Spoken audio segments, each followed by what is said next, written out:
Top of the morning, Dan and Amy. Activists portray illegal immigration solely as a human story of the desperately poor from south of the border, fleeing misery to start new productive lives in the United States, despite exploitation and America's natives immigration laws. That's how it's portrayed. But the truth is always a bit more complex. And to help us deal with the complexity of the truth, we're joined by our friend and one of the really important intellects in modern times. He is Victor Davis Hanson, a classicist and historian at the Hoover Institute. He's at Stanford University, of course. His latest book, The Savior Generals. Victor Davis Hanson, thanks so much for joining us. Appreciate it. Thank you for having me. So in your piece that I was reading from, The Labyrinth of Illegal Immigration, you start with the cartoonish caricature that immigrant rights activists present, and then you get to the truth. What is the more complicated but more truthful picture? Well, we have about 11 to 15 million people who came here illegally, and 1 million of them, when Trump entered office, were scheduled for deportation for criminal acts, or they had deportation orders pending. That means they had been deported 4 or 5 times and nothing had really happened. And then Trump came along and said that he was going to focus on criminal acts, and most people thought that would be a minority of the 15 million. In fact, it would be, but because the pool is so large, and because you and I and most of your listeners believe a criminal act is fraudulent ID, fake identity, forging government documents using false Social Security numbers, that number could be quite large. So now we're sort of, the great debate to come will be the left, who said that they were willing to deport people who had committed a crime, I don't think had any idea how large those numbers are. So we're going to be in a big fight over what constitutes a crime. Well, and not to interrupt, but we even have an example of what you're highlighting this week in Denver with a illegal immigrant who was arrested for theft, was released, Denver being a sanctuary city, and then committed a murder. That's what we're talking about, right? Yeah, I think so. So I think there's a red line. On one side, I think Trump has been pretty careful for all his rhetoric that if somebody's been living here 5 years, never committed a crime, never been on public assistance, and working, they're going to have an avenue not for amnesty, but to get a green card without having to go back to Mexico. But the left says that that's everybody, and I don't think it is. And we're going to find out very quickly. And Trump is saying that when he made these supposedly outrageous, that they're bringing criminals and everybody in, it's not just what the left says is rape or murder. It's a huge group of people who have assumed false identities. And the left says, well, that was just necessary for them to work.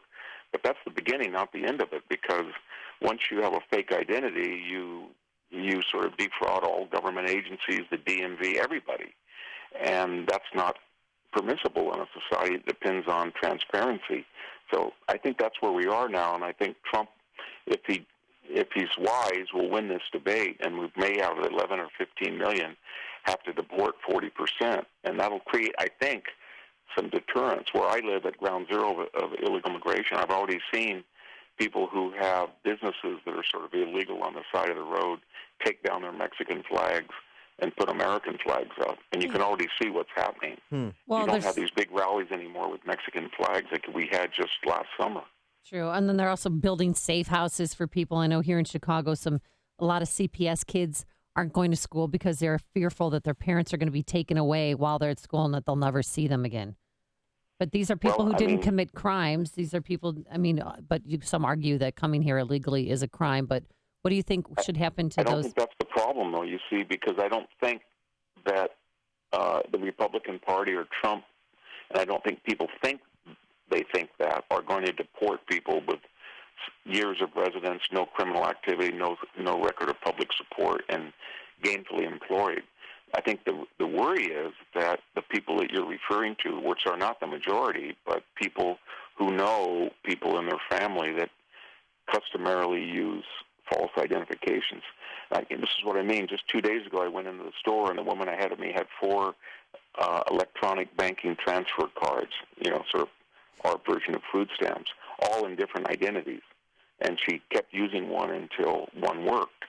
And when I went to the doctor the other day, the person ahead of me had a ID that did not, the driver's license and the health card did not match. And that gums up the whole works. But most people on the left and in the immigrant community don't think that's a problem. But I think most people do, so that's where we are. So Yeah. we're gonna have to deal with that. But I think it's going to be 2, 3, 4 million people have been customarily defrauding people, if you call defrauding lying on a federal document, or getting ID cards of various sorts or any kind of service cards under fraudulent circumstances. Yeah, welfare fraud is stealing, so I would call that a crime. I mean, I don't know what these words mean anymore, I guess. Well, but... I mean, if we found out that your name is not what you say it is, or Right. Victor Hanson actually has 3 IDs, I'd be fired from the Hoover Institution in 24 hours. Yeah, right. Well, here's the thing. The phrase that I've used is leftist xenophobia, and it was on display last week with this Day Without Immigrants. The irrational fear of distinguishing between the peaceful and the predator. So when we talk about immigrants, when we hear the left talk about immigrants, I should say, there's no distinction made between those people that are here building a better life for themselves, being self-sufficient, and people who are gaming the welfare system like you just described. There's no distinction made between predators and the peaceful. There's no distinction made between those that seek asylum because they're truly being repressed, if not threatened with execution, whether you're a Shia or a Sunni Muslim that won't join ISIS, or a Christian in Iraq or Syria. And because the left refuses to make those distinctions, it actually makes it more difficult for us to allow people into this country that would add value to the country as well as to their own lives. So it's actually the left that's preventing it. Yes, and they do it for obvious electoral considerations. They've turned Nevada and New Mexico blue, and that they want to pursue that project in the American Southwest through the second and third generation of people who come here illegally. And, of course, Mexico pushes it because they get $25 billion in remittances and an expatriate community that's supportive of Mexico the longer and more distant it is from their home. And so employers want cheap labor, but what Trump is trying to cut through is there are a lot of people who are committing felonies that hurt the system, and by deporting them will not only get rid of people who have really treated the country that welcomed them not very well, but we're going to create, if I can use that D word, deterrence.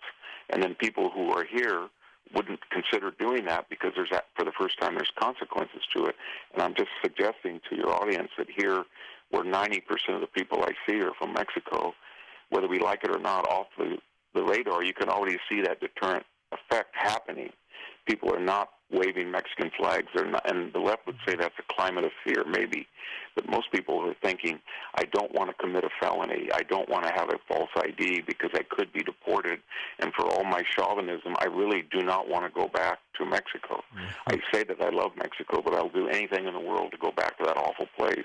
Yeah. And that's something that we haven't heard before, but it's the reality. And a lot of them want to stay here with their families, too. So Everybody. And that's not a lot. It's everybody. Yeah. I have not met one person from Mexico who wants to go back to Mexico. Not a single one.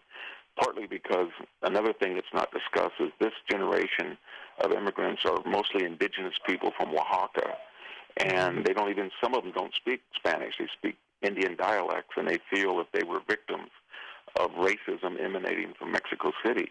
And for the first time in their lives, for all the rhetoric, they feel they're treated with dignity and respect in the United States by people who are not Mexican. And that's nothing that the media reports, but for a variety of reasons, they do not want to go back to Mexico. And they'll make the necessary adjustments to stay. And if that is law-abiding citizenship and not committing felonies and not using false IDs, they'll make the necessary adjustments once those who didn't go back to Mexico. Yeah, it's a really interesting point. Victor Davis Hanson, what do you think Donald or President Trump should do with the dreamers that are here? Yeah, I wouldn't. Well, dreamers is a word that Obama created, saying that everybody who was born to parents here illegally was a wonderful dreamer who was going to get a degree. That's true in many cases, but I don't think he needs to touch the dreamers. All he has to say is, if you're here illegally and you've not committed a crime and you've not engaged in identity theft and you're working or in school and you have some years of residence, we're going to give you a pathway to a green card without having to go back to Mexico. Pay a small fine, get a green card. What you do after that is your business because we'll have to adjudicate case by case. But there are people, remember, among the so-called dreamers that are gang members that have committed felonies, that have committed ID theft, and just because they were brought here as a small child doesn't mean that they get a pass on American law. And so I think that's going to be an issue because the left is going to look for dreamers who were deported, and they're going to say, wow, dreamer deported, but they're not going to tell the public that that particular dreamer had engaged in criminal activity, and there's going to be a minority of them that have. So I guess there's a red line for Trump. Don't deport people who are working not on public assistance, some years of residence, crime-free. Deport people who don't fit that, and I think the public will support almost everything he does. I think Victor Davis Hanson should do press secretary for a day for the Trump administration to explain their immigration policy. Victor Davis Hanson, classicist historian at the Hoover Institute and Stanford University, of course. Latest book, The Savior Generals. VDH, thanks so much for joining us. Appreciate it. Thank you for having me. And he joined us on our turnkey.pro answer line.